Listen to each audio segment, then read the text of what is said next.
ओम यस्ते मन्यो वेदव्रसायक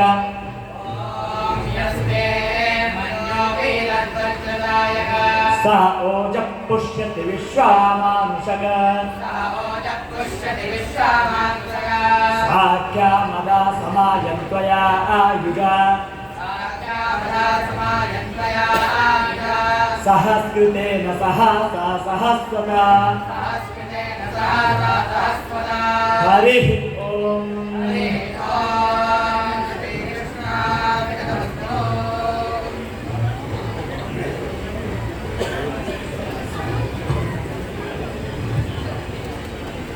क्या चाहिए आप बच्चों के सामने इस तरह आप नमस्कार कर रहे हैं, ये उचित नहीं है।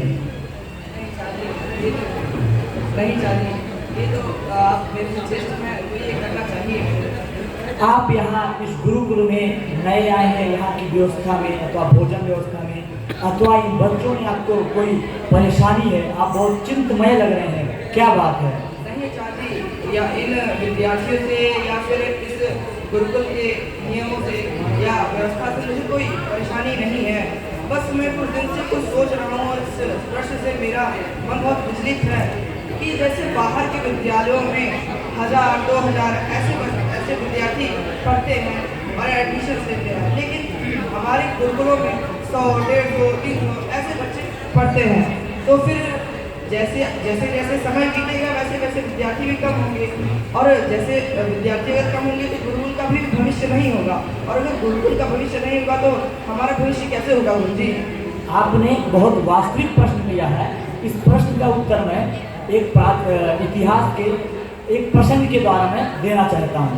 एक बात है 1833 की, जिस समय हमारे ऊपर ब्रिटिश का शासन चल रहा था।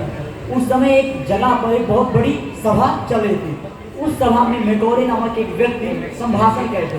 उस संभाषण में बताते हैं कि मैं जब यहाँ पे भारत में पूरा भारत घूमा और मैंने कई विद्वानों से मैंने पूछा सबसे ज़्यादा ज्ञान किस भाषा में, तो सभी ने संस्कृत भाषा में ही सबसे ज़्यादा ज्ञान है, ना तो इंग्लिश या किसी और भाषा में।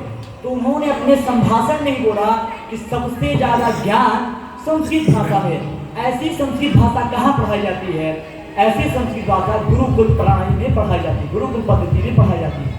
ऐसी गुरुकुल पद्धति जिस समय पूरे भारत में पढ़ाई जाती थी, उस समय हमारे भारत की GDP जो थी 18% थी, और उस समय इंग्लैंड की GDP सिर्फ 3% थी। उस समय वहाँ पे आकर संभाषण में उन्होंने अपने ब्रिटिश सरकार को एक सुझाव दिया कि इस भारत में मेट्रोले एजुकेशन सिस्टम को आरंभ करना चाहिए, सभी को इंग्लिश के द्वारा पढ़ाना चाहिए। जिस समय ये सिस्टम आरंभ हुआ उसके लगभग 100 साल बाद, यानी 1947 में जब हमारा देश आज़ाद हुआ, तब सिर्फ भारत की GDP 3% थी, उनकी GDP 11 से 12% थी। तो इससे हमें पता चलता है कि भारत संस्कृत और इस गुरुकुल पद्धति के द्वारा भारत जो था पूरा, इससे भारत की भी रक्षा, यानी कि भारत जो था सही सलामत चल रहा था। उसके बाद वही ज्ञान लेकर वो लोग जो है वहाँ अपने देश में इसी ज्ञान को, अब इसी परंपरा गुरुकुल परंपरा को ही वो दूसरे नियम से वहाँ पे चलाते थे। लेकिन हम भारतीयों ने इस संस्कृति को और इस गुरुकुल पद्धति को हम छोड़ दिए, इससे हमें इतना ज़्यादा हानि हुआ। और इसी तरह अभी भी अगर हम इस गुरुकुल पद्धति को आगे चलाए तो भारत का अर्थव्यवस्था बहुत विकसित हो सकता है। जब भारत ही विकसित हो सकता है इस परंपरा से, तो इस गुरुकुल की क्या ही बात करें। ठीक है जाजी, मैं आपके इस बात से सहमत हूँ, लेकिन क्या इस गुरुकुल में ही देखिए कि सुबह कितने कठिन नियम हैं। सुबह 5 बजे उठना, फिर संध्या वंदन करना, देवर पूजे करना, उसके बाद कुछ खा सकते हैं, ऐसा ही निकालिक करना है। उसके बाद से बाहर नहीं खाना है, और बाहर जैसे पैंट शर्ट इत्यादि लोग पहनते हैं, लेकिन हमें अंगवस्त्र में ही रहना चाहिए। और शीतकाल में यानी कि ठंडी के समय भी हमें ऐसे ही अंगवस्त्र में ही रहना है। जब ऐसे कठिन नियम रहेंगे तो कैसे विद्यार्थी गुरुकुल में आएंगे? गुरु जी, आपने ये जो प्रश्न पूछा है, यही प्रश्न मैं अपने स्वामी जी श्री विश्वेश्वर तीर्थ जी से पूछा था। उन्होंने जो इसका उत्तर दिया था वही मैं आपको देता हूँ। जैसे आपने बताया कठिन, हाँ मैं मानता हूँ कि यहाँ पे आपने जो कहा इसको दो विभाग है, एक आचार स्वतंत्रता, एक विचार स्वतंत्रता। हाँ मैं मानता हूँ गुरुकुल में आचार स्वतंत्रता नहीं है, लेकिन गुरुकुल में विचार स्वतंत्रता रहती है।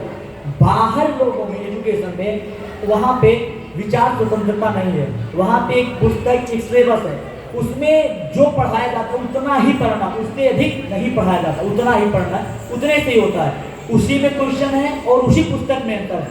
लेकिन गुरुकुल पद्धति में इस तरह नहीं है।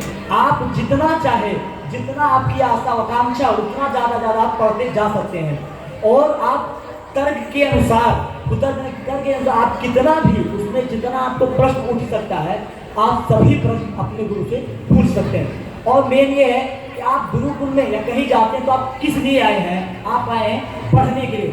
जब पढ़ने में आपको स्वतंत्रता, विचार स्वतंत्रता है, फिर और क्या चाहिए?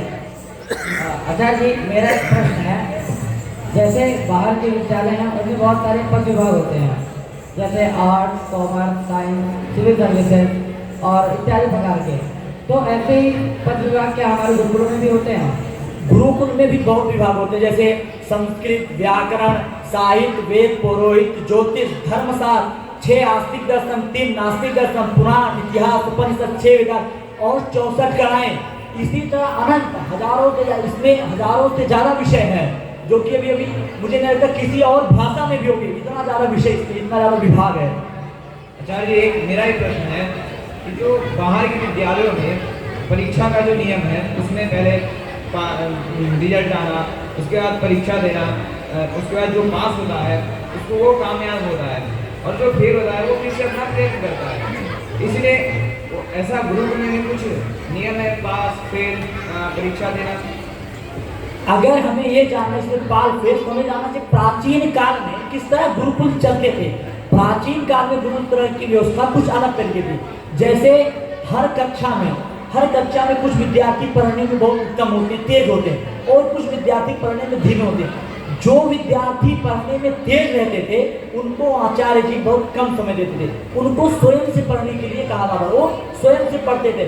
और जो पढ़ने में कमजोर रहते थे उनको अपने पास बुलाकर ज़्यादा से ज़्यादा समय देकर, उसी कक्षा में ज़्यादा समय देकर, और सरल भाषा जिस तरह आप समझ सकें उस तरह आपकी बुद्धि के विवेक के साथ आपको पढ़ाया जाता था। फिर वो जब पढ़ लेते थे, जो ज़्यादा तेज पढ़ते थे वो ज़्यादा से ज़्यादा पढ़ते जाते थे, और जो नहीं पढ़ पाते, कम पढ़ते थे, वो भी अच्छा पढ़ते थे, क्योंकि उनके साथ ज़्यादा समय व्यतीत किया जाता था।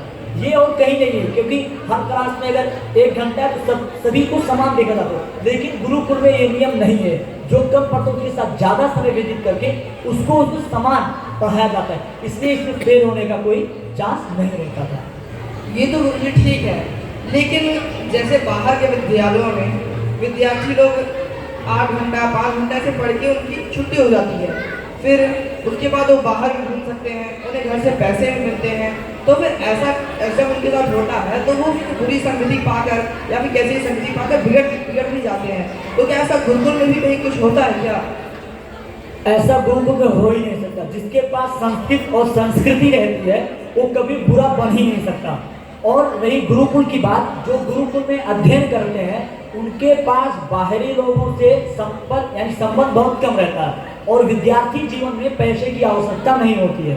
और उसके बाद ये भगवान कृष्ण ने साक्षात भगवद गीता में कहा है, संगात संजायते कामः, यानी कि जब हम गलत संगति के साथ रहते हैं तो हमें जो है लालच उत्पन्न होता है, और लालच पर हम आगे गलत कामों को करते हैं। लेकिन जो भी विद्यार्थी अगर गुरुकुल में नया हो या पुराना, उनके आचार विचार किस तरह रहेंगे, जिसके साथ हमारी यही संगति रहेगी। जैसे हम आचार विचार संगति जिस तरह देखते हैं उसी तरह सीखते हैं। वो हमेशा सज्जन लोगों के साथ रहते हैं, इसी तरह वो हमेशा सत्य और सच बोलते हैं, और बुरी संगतों कभी भी बुरी आदत नहीं लगाते।